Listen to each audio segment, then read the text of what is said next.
अश्विनी, अगं मगाशी तू 1 तास नव्हतीस ना, फक्त I mean 1 तास. त्या 1 तासात एवढी गर्दी वाढली पार्लरला की माझ्याच्याने ना मॅनेजच झाली नाही. खरंच कामाचा लोड खूप वाढलाय. आपल्याला ना काही गोष्टी ऑर्गनाइज कराव्या लागतील ना जेनी. हो ग, मी काय म्हणते, आपण ना सकाळी थोडंसं लवकर येऊया आणि फेस पॅक्स वगैरे रेडी करून ठेवूया. मी थोडेसे क्रीम वगैरे पण काढून ठेवीन. काय ना असं एकदम ऐन टायमावर गडबडी नाही होणार. हो ग, खूप दमायलाही होतं, पण संध्याकाळ झाली की ह्या सगळ्या गोष्टीचा त्रासही जाणवत नाही, म्हणजे आनंदच वाटतो नाही. आपल्याला हवं होतं की आपले क्लायंट्स वाढावे आणि ती गोष्ट होते jenny. Really, you know what, आज फुल डे चेअर ऑक्युपाईड होती. काही क्लायंट्स तर उभेच होते आणि ते वेटिंग पण नाही करत, ते निघून गेले. अश्विनी, आपलं पार्लर चालायला लागलंय. हा, तू म्हणतेस ते खरं, आपलं पार्लर खूप चालतंय, ह्यात आनंदच आहे. पण क्लायंट्स निघून जाणं हे मला नाही आवडलं. आपल्याकडे एकच चेअर आहे आणि आपल्याला बिझनेस वाढवायचा आहे. काहीतरी केलं पाहिजे. You have a point. आपल्याला ना 2 चेअर्स हव्या आहेत आणि तसा फुटफॉल आहे आपल्याकडे. आपण अजून एक चेअर घ्यायला हवी. बघूया काय करता येतं ते. तू चल, तुझं आवरलंय? हो हो, आवरलंय. चल.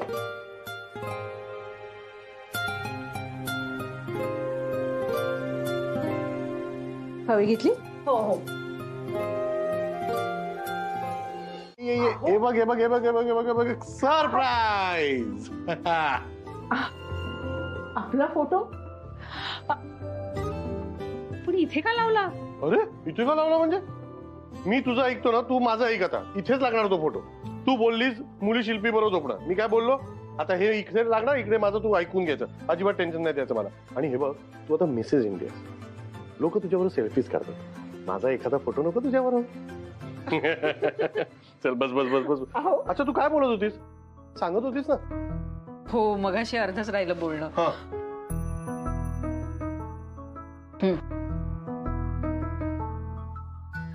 भारी चेअर्स आहेत ग. सेकंड वाली तर सॉलिड आहे. आपल्या पार्लर मध्ये काय सुंदर दिसेल. सुंदर दिसतील, पण खूप महाग आहे तो. या महाग आहेत? कुठे महाग आहेत? 1.5 लाख. एवढ्या मोठ्या मिसेस इंडियासाठी 1.5 लाख? काय चिडवतोय मला? हा, आता एवढ्या महाग खुर्च्या घेणार आहोत का आपण? हे तुला का महाग वाटतात? पण कारण तुला वाटतं हा खर्च आहे. हा खर्च नाहीये. This is an investment, business investment. असा जर विचार केलास तर तुला त्रास नाही होणार. नाही तर त्रास होणार. खर्च केला खर्च केला खर्च केला.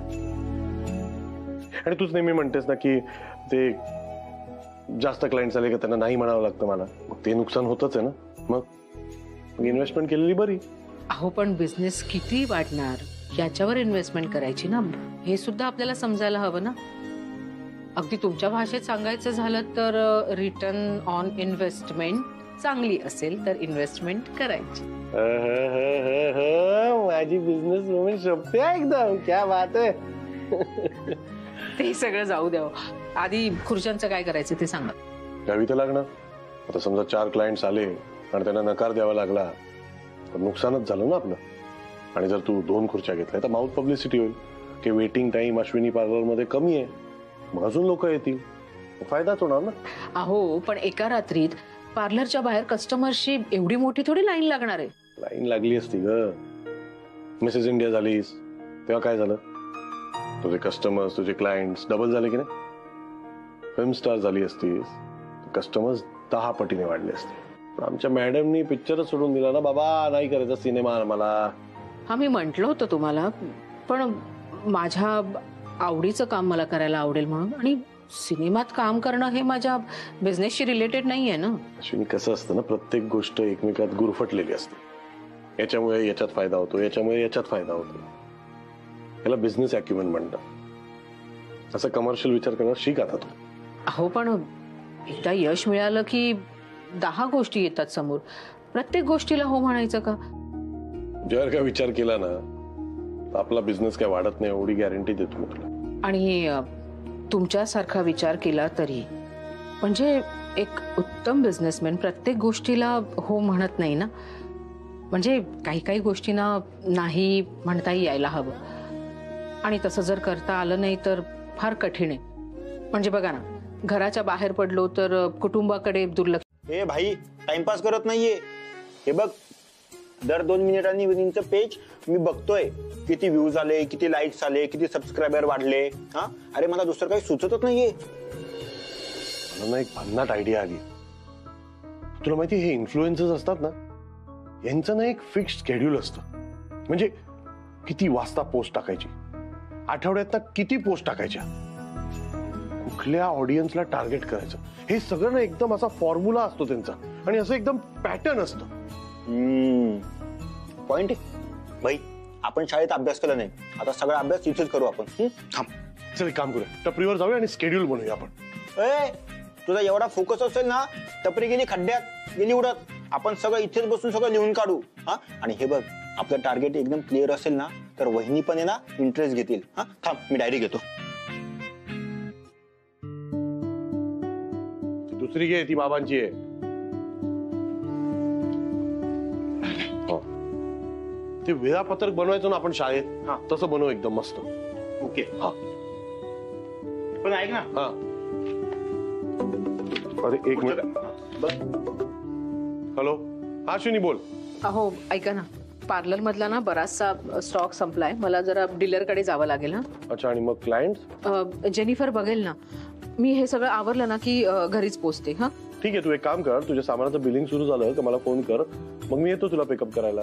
हो. नको अहो, कुठे त्या गल्ली बोळात गाडी घालताय, उगाच ट्रॅफिक मध्ये अडकाल. त्यापेक्षा मी असं करते, मी घरी येते. चल मग तुझी तू ये. हो हो हो. का रे, वहिनी लवकर येत आहे? अरे हो, लवकर येते. ती यायच्या आधी हे सगळं उरकायला हवं. चल चल चल पटकन. हे बघ, मी सगळं शेड्यूल आखलंय, सोमवार ते शनिवार. हे बघ, हे डेट्स. रविवारी पण टाकू शकतो ना आपण. हा, बिस्किट घ्या, बिस्किट नको रे. ए मयू, पण हे सगळं तू मला का विचारतेस? म्हणजे आत्ता या क्षणी तुझ्यासाठी तुझा अभ्यास महत्वाचा आहे, कळलं? हो आई. ऐक ना बाळ, कसं आहे ना, म्हणजे तुझे मित्र मैत्रिणी ह्या वयात प्रेमात पडतायत आणि हे वयच आहे तसं. हे बघ, प्रेमात ना आत्ताही पडता येईल, नंतरही पडता येईल, हो की नाही? पण ह्या वेळेला तुझ्यासाठी काय महत्वाचं आहे?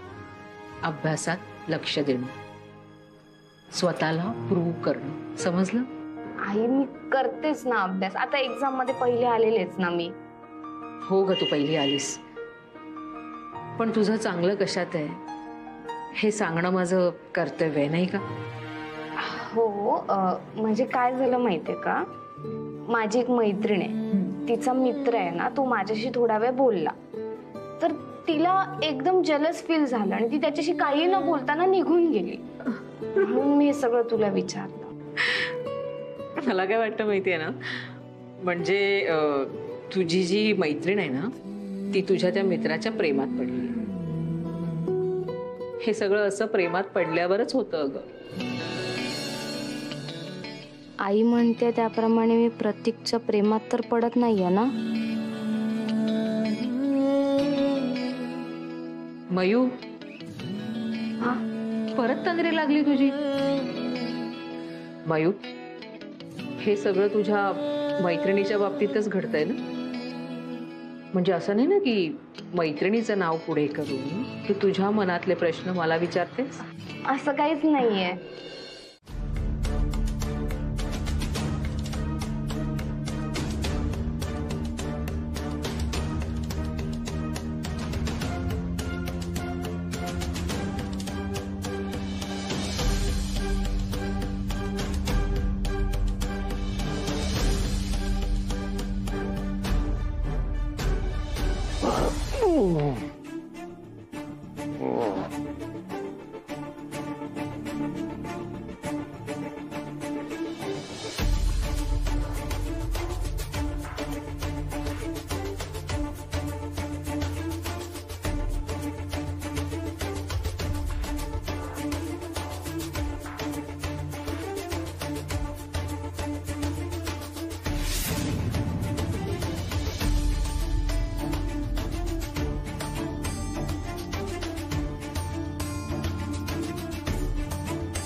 इतके दिवस मी जी गोष्ट शोधत होते ती फायनली मिळाली. काउंटडाऊन सुरू झालंय मिसेस इंडिया. आता फक्त तुझ्या बर्बादीचा मुहूर्त शोधणं बाकी आहे.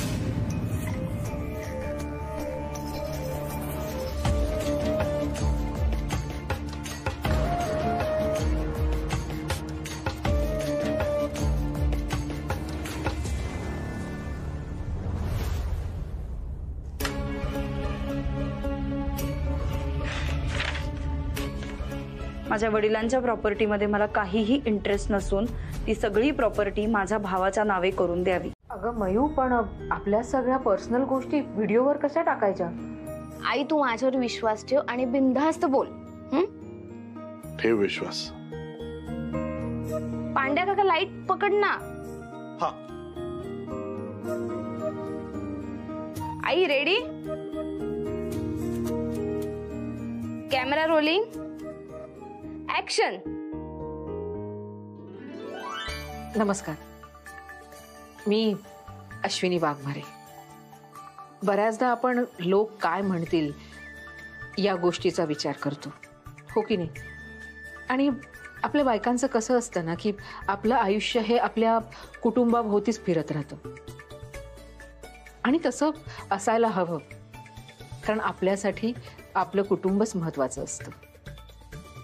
एक मुलगी, सून, पत्नी, एक आई, एक वहिनी, ह्या सगळ्या जबाबदाऱ्या पार पाडणं खूप गरजेचं आहे आणि महत्वाचं आहे. बऱ्याचदा मी माझ्या माणसांना काय वाटेल याचा विचार करायचे आणि त्यांच्या मनाप्रमाणे वागायचे.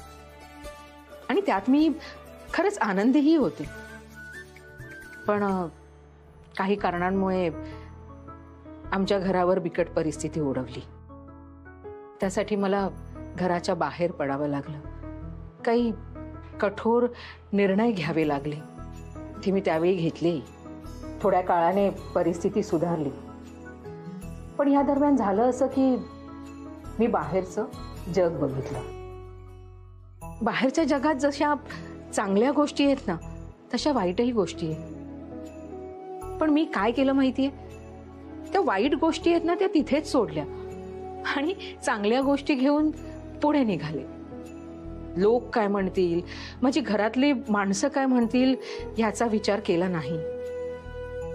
कारण माझ्यासाठी तेव्हा माझ्या कुटुंबाचं भलं करणं खूप महत्वाचं होतं. त्यांचा विचार करणं खूप महत्वाचं होतं. ते मी केलं. या निर्णयामुळे माझी काही माणसं माझ्यावर रुसली, पण मला माहित होतं ती माझी माणसं आहेत. ती माझ्यावर किती रुसली, किती रागावली, किती चिडली, तरी ती मला सोडून जाणार नाही याची मला खात्री होती.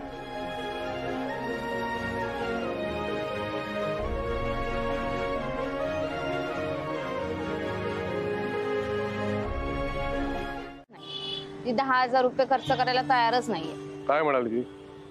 तिचं म्हणणं असं आहे की हॉटेलच्या जाहिरातीवर पैसे उडवायचे आणि स्वयंपाक कसा चालू आहे याकडे लक्षच द्यायचं, असं म्हणणं आहे तिचं. ती असं म्हणते की काम जर खणखणीत असेल ना तर जाहिरातीची गरजच नाही. बाबा, पण आत्ताचा जमाना ना पूर्णपणे बदललाय. लोकांना ना असा क्विक रिझल्ट लागतो. आणि जर आपण ऑर्गॅनिक फॉलोअरची वाट बघत बसलो ना, वर्ष कसंच निघून जाईल आणि वर्षासोबत ट्रेंडही जाईल. पण कसं आहे ना मयू, जर तिच्यावर आपल्याला खर्च करायचा आहे तर तिची परवानगी हवी. आणि अश्विनी अशी सहज 10,000 रुपये खर्च नाही करत. तरी ती चेअरसाठी 1.5 लाख रुपये घालायला तयार आहे. तेच ना, म्हणजे किती विचारपूर्वक निर्णय घेते ती. हो, ती म्हणाली एका चेअरमुळे क्लायंट्स हँडल होत नाही आणि त्यांना नाही म्हणावं लागतंय.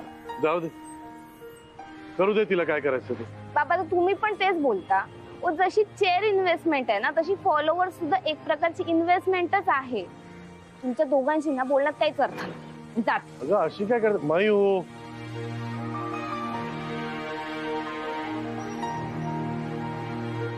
ऐक ना, ते इतकं सोपं आहे का रे? अगं बाई, सोपं नसतं. पण निगेटिव्ह विचार करायचा नाही, पॉझिटिव्ह विचार कर. पॉझिटिव्ह विचार केल्याने माणसाची प्रगती होते.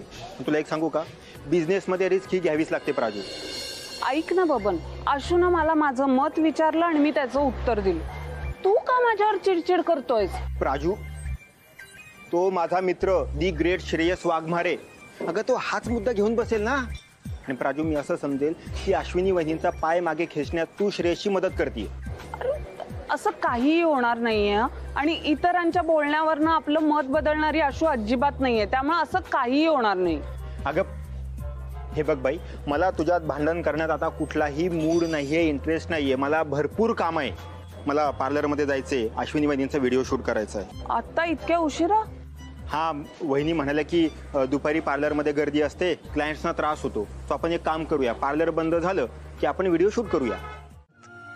गरज असते ती फक्त एक पाऊल पुढे टाकण्याची आणि स्वतःला तू चाल पुढं म्हणण्याची.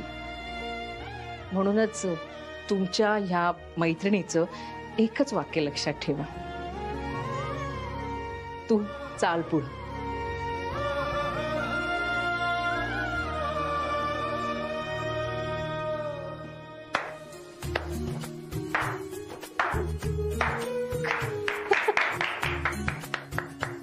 वहिनी, खरंच खूप सुंदर बोललात तुम्ही, खूप छान. वहिनी, आपला हा व्हिडिओ बघून एक जरी बाई घराबाहेर पडली ना आणि स्वतःच्या पायावर उभी राहिली ना, तर आपण असं समजू हमने जीत लिया. वहिनी, खरं तुम्ही खूप ग्रेट आहात. Yes Ashwini, I remember. तू आधी ना खूप छोट्या छोट्या गोष्टींना घाबरायचीस, पण बघ तिथून इथपर्यंत पोहोचलीस. मी तर फक्त लोनच्या चौकशीपर्यंतच पोहोचले. वहिनी, मग काय ठरवलं तुम्ही पुढे? असा विचार करते की लोन घ्यायचं म्हणून. अगं पण श्रेयस, अगं यांनी माझ्यावर इतका विश्वास टाकलाय, तो विश्वास ना मला सार्थ करून दाखवायचा. मी बँकेतनं लोन काढेन आणि त्या कर्जाचे हप्ते मी ना वेळेवर परत करण्याचा प्रयत्नही करेन, म्हणजे करेनच. त्यामुळे होईल काही यांच्या मनात जी कर्जाची भीती बसली आहे ना, ती निघून जाईल आणि आता मी मागे वळून नाही बघणार. वहिनी, तू चाल पुढं.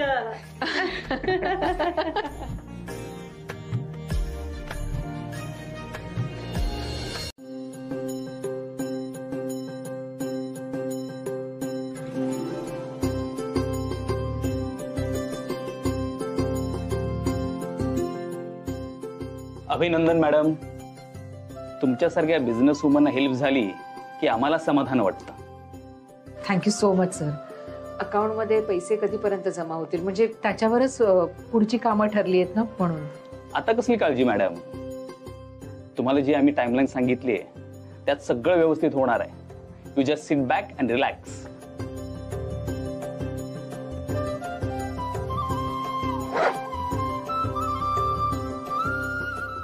कोणाला फोन करतेस? हा, हो. हॅलो, मी अश्विनी वाघमारे बोलते.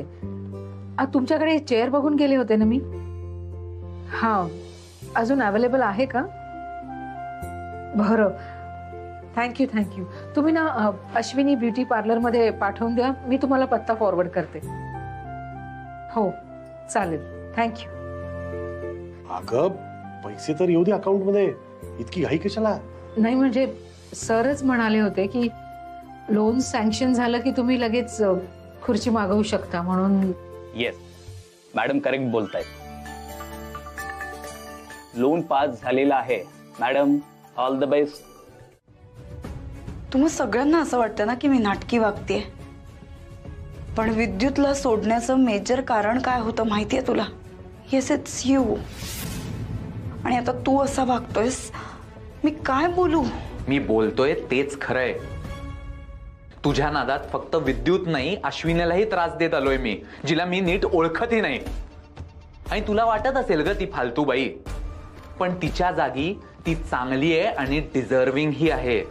आणि तुला मिळवण्याकरता मी ही जी सगळी पापं करतोय ना, एंड ऑफ द डे मला जर तू मिळणारच नशील तर हे सगळं करण्याचा फायदाच काय आहे? प्लीज असं नको बोलूस, मला खूप हर्ट होतंय हे सगळं. हर्ट? माय फुट. काम झालं ना की सहज सोडून जाशील तुम्हाला. मी खरंच अशी नाहीये. हो,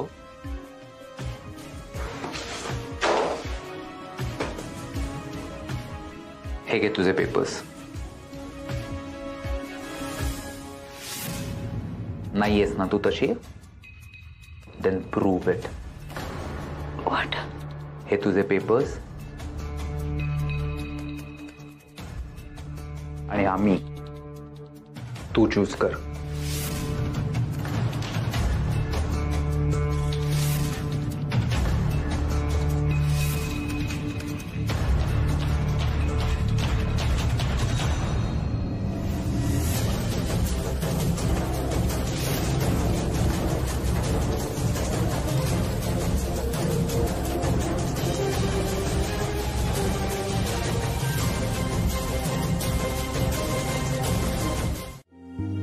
ते काय ते पीठ बीठ मळता येत नाही मला, किंवा ते दळायला देता येत नाही ना, मग ठीक आहे ना, रेडीमेड मिळतं ना ते आटा, ते आणायचं. ऑर्डर करायची? हो. अहो काही काय, अहो घरी साबुदाण्याची खिचडी 10 रुपयात बनते ना, ती आपण 80 रुपयाला विकत घ्यायची. अहो केवढी महाग पडेल. आणि माहित नाही ती कोणत्या तेलात तुपात करतात, नाही नको. आणि बाहेरच्या पोळ्या म्हणजे मऊसूत असतात का हो, खायलाही होत नाही. खरंच नको, हे नाही जमणार नाही एवढे पैसे खर्च करायचे. अश्विनी, तू ना आता मिसेस इंडिया आहेस, एक बिझनेस वुमन आहेस. तू आता एक साधी गृहिणी नाही राहिली, समजलं? आणि तुमच्यासारख्या वर्किंग वुमन साठी ना, त्यांच्यासाठी ज्या सगळ्या सुविधा उपलब्ध असतात त्यांचा फायदा घ्यायचा.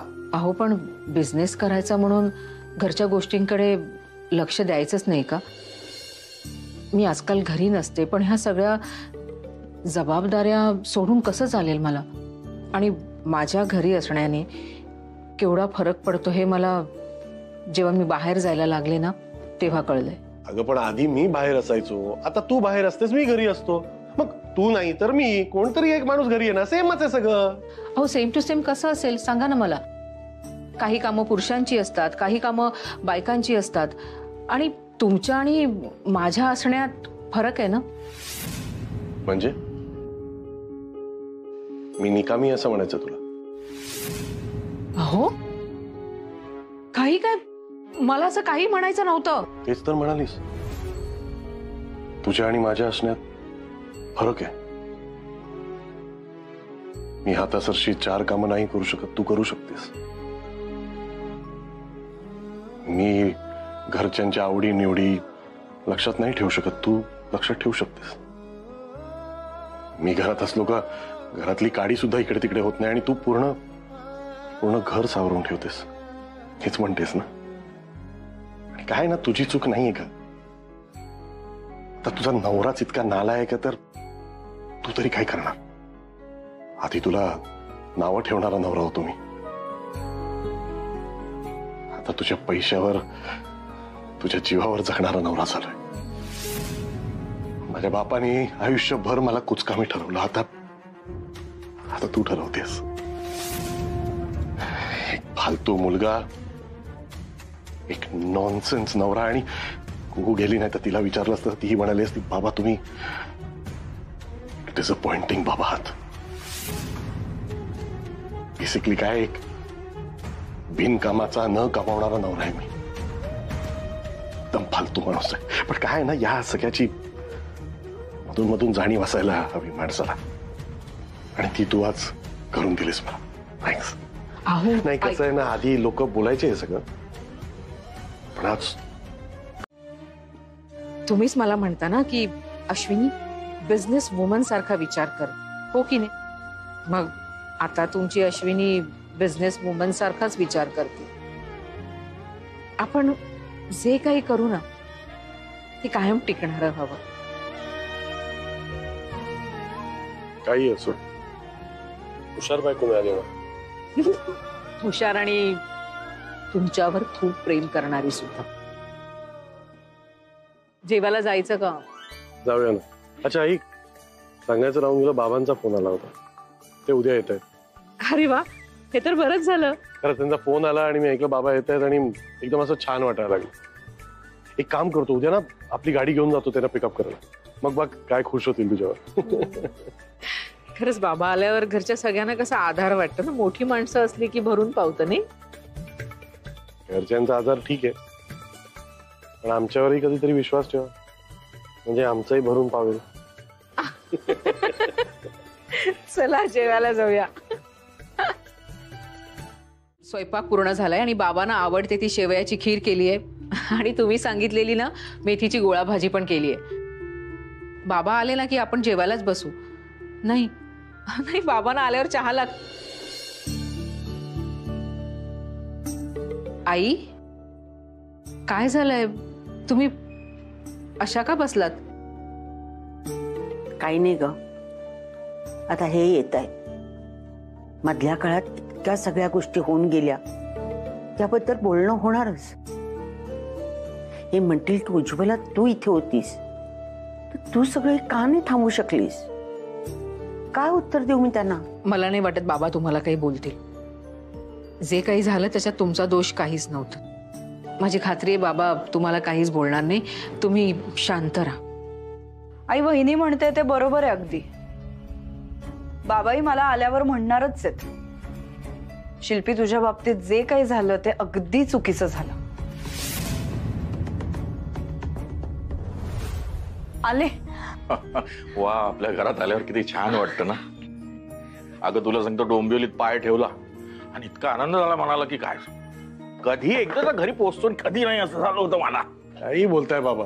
हा, तुम्हाला मानवलं नसेल तुमच्या मित्राचं गाव, पण तुमच्या बॅकएंडला मानवलंय. म्हणजे जेवढं नेलं त्याच्यापेक्षा तिप्पट सामान परत घेऊन आलात तुम्ही. बाबा बाबा बाबा मी तुम्हाला खूप मिस केलं. खूप आठवण आली मला तुमची. बाबा तुमची मुलगी एका खूप कठीण प्रसंगातनं गेली आणि इतक्या मोठ्या परीक्षेचा काळ होता ना माझ्यासाठी, आणि नेमका अशा वेळी तुम्ही नव्हतात माझ्यासोबत. बाबा तुम्ही पाहिजे होतात. खरंच मी खूप मिस केलं, खूप जास्त.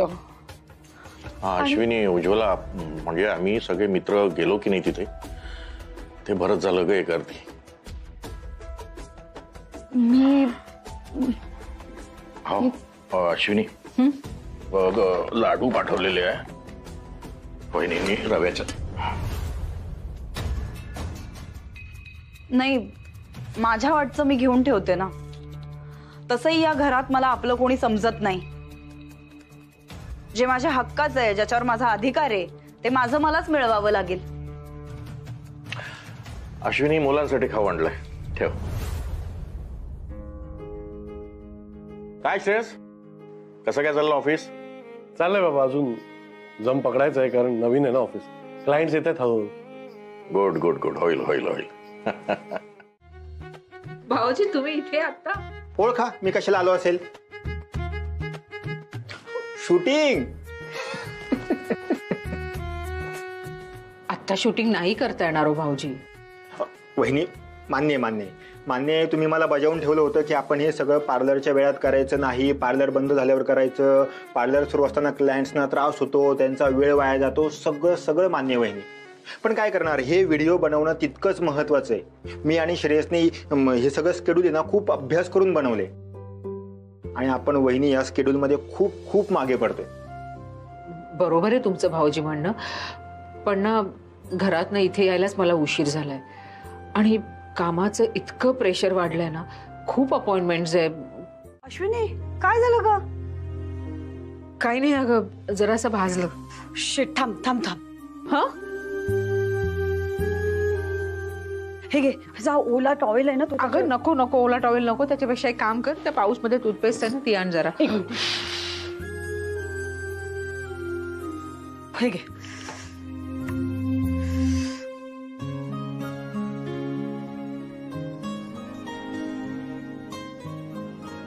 काय ग, टूथपेस्ट का लावलीस? अगं जेनी, असं भाजलं ना की त्याच्यावर टूथपेस्ट लावायची. त्याने होतं काय माहितीये ना, एकतर फोड येत नाही आणि त्याचे डागही राहत नाही पुढे. अश्विनी, तू इतकी लॉस्ट आहेस पण तरी सुद्धा तुला टिप्स सुचतात. हा, काय झालंय अश्विनी, तू इतकी अपसेट काय? आणि असा मूड असेल तर तू क्लायंट कसे हँडल करणार? जेनी सॉरी, वाईट वाटून घेऊ नकोस, पण जे काही झालंय ना ते मी तुला नाही सांगू शकत. अगं त्या देशपांडे मॅडम यायच्या आहेत ना, आपण तयारीला लागूया. ओके ओके, आपण तयारी करूया. पण ऐक, आपण ना आता ही जी तू टिप्स सांगितली ना त्याची रील्स बनवूया. अगं कशी आहेस तू? एकदा ठरवले की तुला ते करायचंच असतं. का करतोयस तू? का फोन उचलत नव्हतास तू माझे? तू ऑनलाईन पण दिसतोयस, माझ्या मेसेजेसला पण रिप्लाय करत नाहीयेस का? काय झालंय? कारण तू माझ्यात आणि तुझ्या बाबांच्या प्रॉपर्टीच्या पेपर्स मध्ये त्या पेपर्सना चूज केलंयस, मला नाही. तुला जर मी नकोच आहे तर कशाला फोन करतेस? ओ गॉड विक्रम, असं कोणी करतं का रे? हे काय आहे? म्हणजे पेपर्स आणि माणसामध्ये तू मला एक गोष्ट चूज करायला लावतोयस.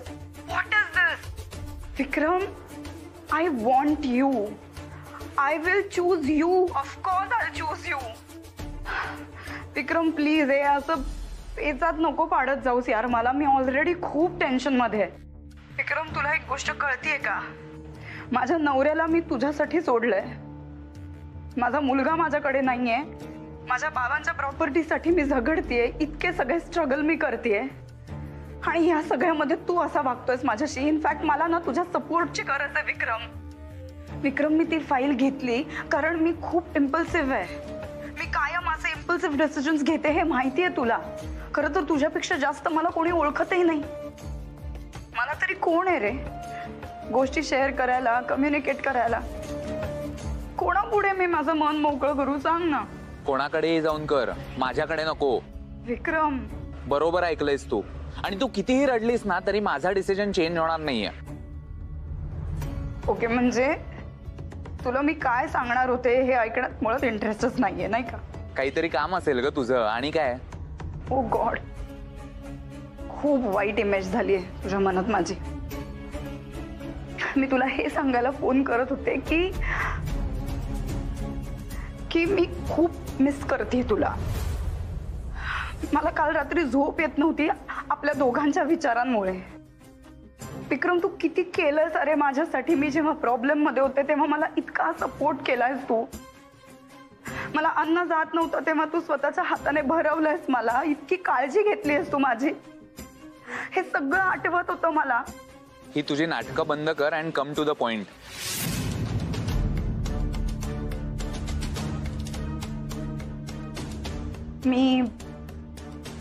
मी आपल्या नात्याला पुढे न्यायचं ठरवलंय. विक्रम, मी इतका मोठा निर्णय बोलून दाखवला आणि तुझी रिॲक्शन काहीच नाहीये. शून्य रिॲक्शन. करेक्ट आहे. माझ्यावरती विश्वास ठेवणं म्हणजे घोडचूक करशील नाही का तू? पण ज्या दिवशी वहिनी घराच्या बाहेर जाईल ना तेव्हा कळेल तुला आणि तेव्हा तुझा खरा विश्वास बसेल माझ्यावरती. कारण तेव्हा मी माझ्या घरात माझ्या मनासारखं, आपल्या दोघांच्या मनासारखं वागण्यासाठी फ्री असणार आहे.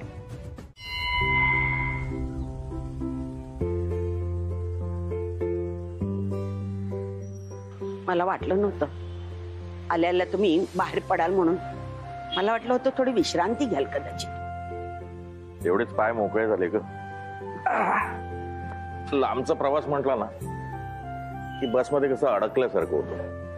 खरंय, पण तुम्ही देवळात चल म्हणाल असं अजिबात वाटलं नव्हतं. कसं आहे उज्ज्वला, कधी कधी अनुभव, परिस्थिती माणसाला सारं काही करायला भाग पडतो. जाणारा जातो पण जो गेला त्याच्यापेक्षा त्याच्या मागे जे उरतात ना त्यांना खूप त्रास होतो.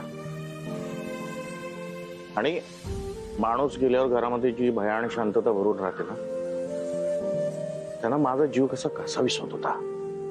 खूप त्रास झाला ग मला. मान्य आहे मी एरवी कधी देवळात येत नाही, पण आज मला गरज असली त्याची. मी खरं सांगू, इथे तुझ्याबरोबर आलो नंतर जरा मला प्रसन्नता वाटली, एक ऊर्जा मिळाली, लढण्याची उमेद वाटली मला. एक प्रकारे बरंच झालं. जे काही झालं त्याच्यावर आपल्याला बोलताही येईल. नाही, आता जे झालं आहे ते झालं. त्यावर चर्चा करण्यापेक्षा पुढे काय करता येईल यावर आपण लक्ष द्यायला हवं की नाही? म्हणजे चाललंय डोक्यात काहीतरी माझ्या. तर रात्री आपण सगळे बसूया तेव्हा बोलू.